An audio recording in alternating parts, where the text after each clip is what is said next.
அனைவருக்கும் வணக்கம். சப்பாத்தியா இருந்தாலும் சரி, பூரியா இருந்தாலும் சரி, அதுக்கு பெஸ்ட் சைட் டிஷ் பூரி அப்படின்னு எடுத்தோம்னா அதுக்கு பூரிக்கு கிழங்கு அப்படின்னு சொல்லுவாங்க. ஆனா சப்பாத்தியா இருந்தாலும் பூரியா இருந்தாலும் அதுக்கு பெஸ்ட் சைட் டிஷ் எதுன்னு கேட்டீங்கன்னா கிரீன் பீஸ் மசாலா. இதுதான் பாத்தீங்கன்னா செம்ம சைட் டிஷ். வழக்கமாக 4 சப்பாத்தி சாப்பிட்றவங்க 8 சப்பாத்தி சாப்பிடுவாங்க. இப்போ நம்ம வீடியோவில் செஞ்சு காட்ட போகிறோம் இந்த கிரீன் பீஸ் மசாலா எப்படி பண்ணுறது அப்படிங்கிறது.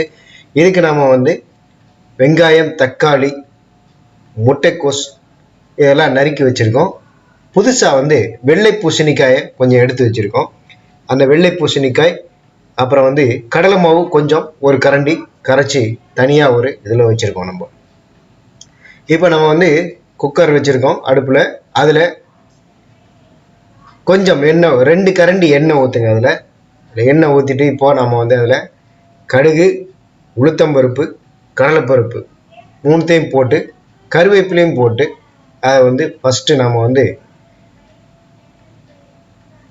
காயை போட்டு வதக்கிறதுக்கு ரெடி பண்ணுறோம். இதுக்கு முன்னாடி நீங்கள் பட்டாணி, பச்சை பட்டாணியை ஒரு 6 ஹவர்ஸ் நல்லா ஊற வச்சுட்டு அதை ஒரு 5லேருந்து 6 விசில் வரைக்கும் விட்டு குக்கரில் வேக வச்சு ரெடி பண்ணி தனியாக எடுத்து வச்சுக்காங்க. ஒரு 3 பச்சை மிளகாய் எடுத்து அதை கிள்ளி இப்போ நம்ம அதில் போட்டிருக்கோம். கருவேப்பிலை, பூண்டு ஒரு 5-6 பல்லு பூண்டு எடுத்து போட்டுக்கோங்க. அப்புறம் கொஞ்சம் இஞ்சி, ஒரு சின்ன துண்டு இஞ்சி, சின்ன சின்னதாக நறுக்கின இஞ்சி தோல் நீக்கிட்டு அந்த இஞ்சி துண்டுகளையும் போட்டிருக்கோம். இதில் இப்போ நம்ம கடுகு, உளுத்தம்பருப்பு, கடலைப்பருப்பு போட்டிருக்கோம், கருவேப்பிலை போட்டிருக்கோம், இஞ்சி, பூண்டு, பச்சை மிளகாயை 3 பச்சை மிளகாய் கிள்ளி அதில் போட்டிருக்கோம்.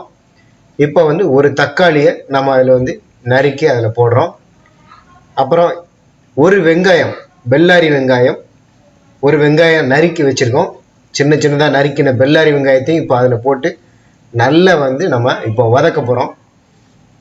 இதை நல்லா வதக்கி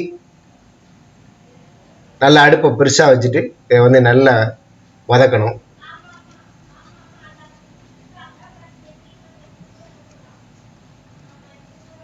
நல்லா ஃப்ரை பண்ணணும். இந்த பட்டாணி நாம் வேக வச்சு தனியாக ரெடி பண்ணி வச்சுக்கணும். அதில் இருக்கிற தண்ணியை தூர கொட்டுறாதீங்க. அந்த வேக வச்சு தண்ணியோடு அப்படியே வச்சுக்கோங்க. இப்போ ஒரே ஒரு உருளைக்கிழங்கு நாம் சின்ன சின்னதாக நறுக்கி அதில் போடுறோம்.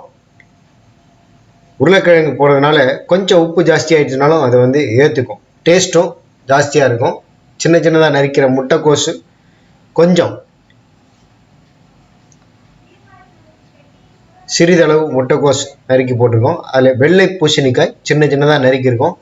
இந்த வெள்ளை பூசணிக்காய் எதுக்கு போடுறோம் அப்படின்னு கேட்டிங்கன்னா டிஃப்ரெண்ட்டாக ஒரு டேஸ்ட், அருமையான டேஸ்ட் இருக்கும். அது மட்டும் இல்லாமல் இந்த கிரீன் பீஸ் மசாலாவை நல்ல ஒரு கொழுகொழுப்பு தன்மை கொடுக்கும். அதுக்கு தான் இந்த வெள்ளை பூசணிக்காயை நம்ம அதில் போடுறோம். இந்த வெள்ளை பூசணிக்காய் ரொம்ப நல்லது உடம்புக்கு. சாம்பாரில் கூட நம்ம இதை சேர்த்து பண்ணலாம். இப்போ இந்த காயை நம்ம அடிவட்ட நல்லா கிளறி விடுறோம். அடுப்பை நல்லா பெருசாக வச்சுட்டு நல்லா கிளறணும். இந்த காயெல்லாம் நல்லா வதங்கின பிறகு ஒரு 1/2 ஸ்பூன் மஞ்சள் தூளை போடுறோம். கரம் மசாலா தூள், பிரியாணியில் பண்ணுறதுக்கு நம்ம யூஸ் பண்ணுற கரம் மசாலா தூள் ஒரு 3/4 ஸ்பூனு போட்டு நல்லா அடுப்பை பெருசாக வச்சுட்டு ஒரு கிளறி விடுறோம். நல்லா கிளறுங்க. இந்த காய் எல்லாமே நல்லா வதங்கிடணும். கிட்டத்தட்ட 3/4 பதத்துக்கு நல்லா வதங்கிடணும். ஏற்கனவே நம்ம இந்த கிரீன் பீஸ் பச்சை பட்டாணியை வேக வச்சு வச்சுருக்கோம். அந்த பச்சை பட்டாணியை அப்படியே இதில் நாம் இப்போ கொட்ட போகிறோம். இதை நல்லா அதில் கொட்டிட்டு இதை ஒரு 15 மினிட்ஸ் நம்ம நல்லா கொதிக்க வைக்கணும். இந்த கிரீன் பீஸ் மசாலா, இந்த பச்சை பட்டாணி மசாலா பார்த்தீங்கன்னா சப்பாத்தியாக இருந்தாலும் சரி, பூரியாக இருந்தாலும் சரி, செம்ம டேஸ்ட்டாக இருக்கும். இன்ஃபேக்ட் இதை நம்ம ரோட்டு கடையில் பண்ண சுண்டல் மாதிரி கூட இருக்கும். செம்ம டேஸ்ட்டாக இருக்கும். வெறுமனே சாப்பிட்லாம். இப்போ ஒரு 2 ஸ்பூன் அளவுக்கு நம்ம இதில் உப்பு சேர்க்குறோம். உப்பு சேர்த்துட்டு இதை நல்லா கொதிக்க விடுங்க. ஒரு 15 நிமிஷம் கொதிக்க விடுங்க. நான் சொன்ன மாதிரி இதை செய்து முடித்த பிறகு இதை நம்ம வந்து பூரிக்கோ சப்பாத்திக்கோ எதுக்குனாலும் சாப்பிடலாம். அது மட்டும் இல்லாமல் வெறுமனையே சுண்டல் மாதிரி சாப்பிட்லாம்.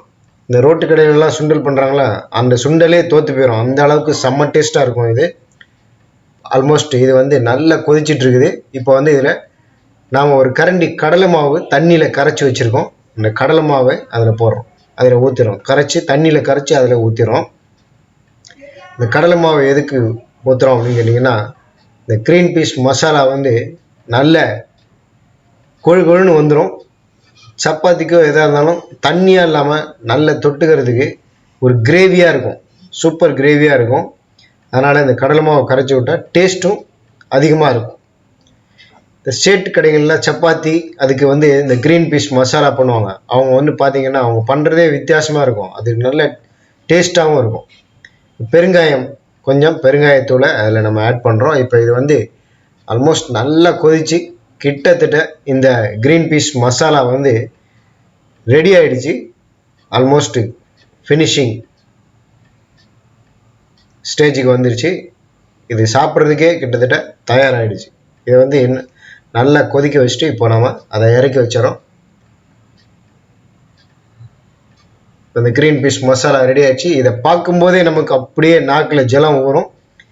கடைசியாக ஒரு சின்ன துண்டு எலுமிச்சம்பழம் அதில் லேசாக பிழிஞ்சு விட்டிங்கன்னா போதும், இன்னும் கொஞ்சம் டேஸ்ட் அதிகமாக இருக்கும். புளிப்பு சுவைக்காக கொஞ்சம் எலுமிச்சம்பழம் அதில் நம்ம அந்த ஜூஸை பிழிஞ்சு விட்டு ஒரு கிளறி விட்டு, சப்பாத்தியாக இருந்தாலும் பூரியாக இருந்தாலும் சரி, இதை வந்து நாம் போட்டு சாப்பிட்டோம் அப்படின்னு சொன்னிங்கன்னா செம்ம டேஸ்ட்டாக இருக்கும். உண்மையிலேயே வீட்டில் இருக்கிறவங்களுக்கு இதே மாதிரி செய்து கொடுத்தீங்கன்னா விடவே மாட்டாங்க. ஒவ்வொரு தடவையும் சப்பாத்தியாக இருந்தாலும் பூரியாக இருந்தாலும் இதையே செய்து கொடுக்க சொல்லுவாங்க. அது மட்டும் இல்லாமல் இதை வந்து நம்ம சொன்ன மாதிரி வெறுமனையே சாப்பிட்லாம். சுண்டல் மாதிரி, ரோட்டுக்கடல் சுண்டல் மாதிரி இருக்கும். இதே மாதிரி நீங்களும் செய்து பார்த்துட்டு நம்ம வீடியோவுக்கு கீழே உங்கள் கருத்துக்களை பதிவு பண்ணுங்கள். நம்ம சேனலுக்கு மறக்காமல் சப்ஸ்கிரைப் பண்ணுங்கள். வீடியோ பிடிச்சிருந்ததுன்னா லைக் பண்ணுங்கள், கமெண்ட் பண்ணுங்கள், எல்லாருக்கும் ஷேர் பண்ணுங்கள். நன்றி.